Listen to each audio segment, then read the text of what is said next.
Dahsyat di kawasan yang nyaris sama 26 tahun lalu dan dikenal dengan sebutan tragedi Bintaro. Tragedi ini begitu luar biasa menyentak publik karena jumlah korbannya yang fantastis hingga lebih dari 150 nyawa melayang. Namun tidak seperti kisah kepahlawanan sang teknisi Sofyan Hadi, kala tragedi Bintaro di tahun 1987 itu terjadi, sang masinis justru meloncat keluar untuk menyelamatkan diri. Dan kini ketika 26 tahun berlalu, kecelakaan yang nyaris sama terulang tak jauh dari lokasi terjadinya tragedi Bintaro, membuat publik kembali terguncang oleh miris. Wah, saya ingat betul itu, Bahkan waktu itu saya benar-benar ngelihat di depan saya sama sekali. Saya kan lagi nanam pohon pisang pada waktu itu, habis hujan, ternyata kereta dari arah Serpong, penumpang itu semua pada lompat. Saya lihat masinis juga lompat paling dulu. Ternyata di belakang itu kan belokan dari arah Tanabang. Tahu-tahu di belakang saya sudah beradu kereta. Suaranya sampai, wah, besar sekali suaranya. Ya, modelnya segini. Cuman memang nggak ada muatannya. Kalau kemarin memang terlalu banyak muatannya itu.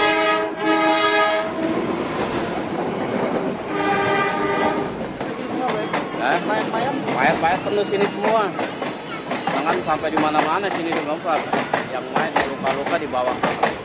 Sampai truk-truk semen tuh lewat penuh sama mayat pada dibawain tuh mayat. Fatmawati kemana aja lah, ya dekat-dekat. Penuh kan. Identitas yang ketahuan identitasnya aja 400. Tapi semua korban ya sekitar 600 lah. Tapi ada juga yang belum ketemu sampai sekarang. Ya saya ngangkat mayat-mayat itu. Sebelum datangnya pemerintah, sebelum datangnya ABRI, sebelum datangnya polisi, masyarakat Pak yang turun duluan.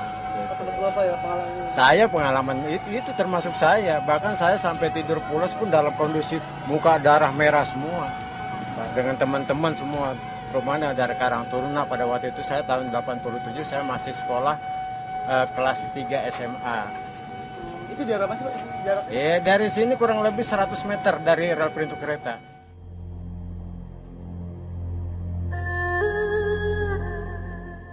Dan ironis, meski 26 tahun telah berlalu, namun lagi-lagi peristiwa berdarah kembali mengguncang lokasi yang sama, hanya berjarak beberapa ratus meter dari tragedi Bintaro.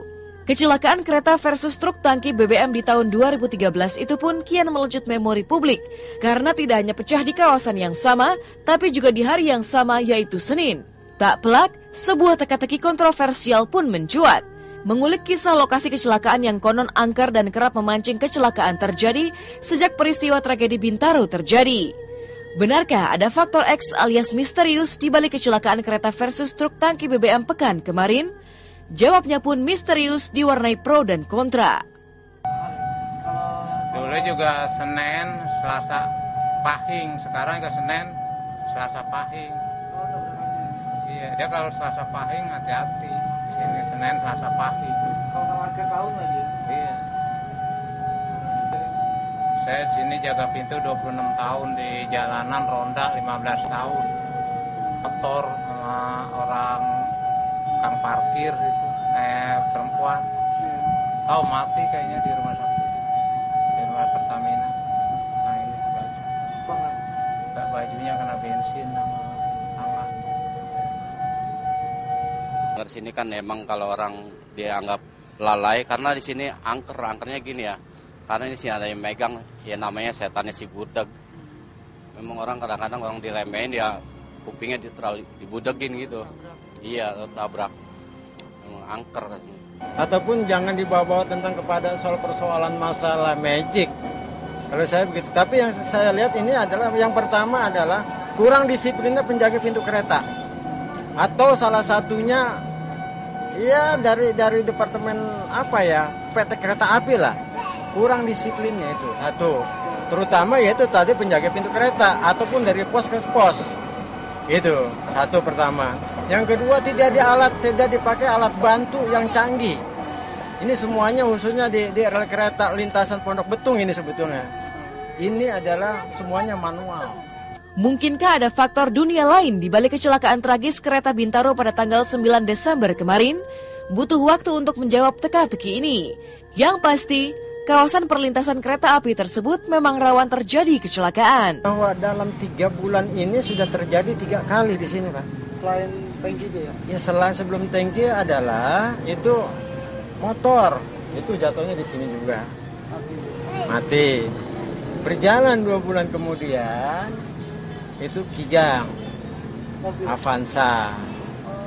Tapi orangnya tidak meninggal, dudanya alhamdulillah. Kan datang, harapan kami pertama ya tolonglah. Artinya semuanya ini benar-benar ya diperbaiki. Ya, kan dari udah 5 tahun yang lalu Pak ini tidak pakai sensor, Pak. Sensor ketika kereta api ini lewat, ini ada sensor kan, set masuk langsung bunyi. Ini kan tidak melalui telepon dulu dari Kebayoran kereta api akan lewat atau kereta akan lewat dari Pondok Ranji. Bunyi itu ditelepon pada sini bunyi. Baru beberapa menit kemudian dibunyikan.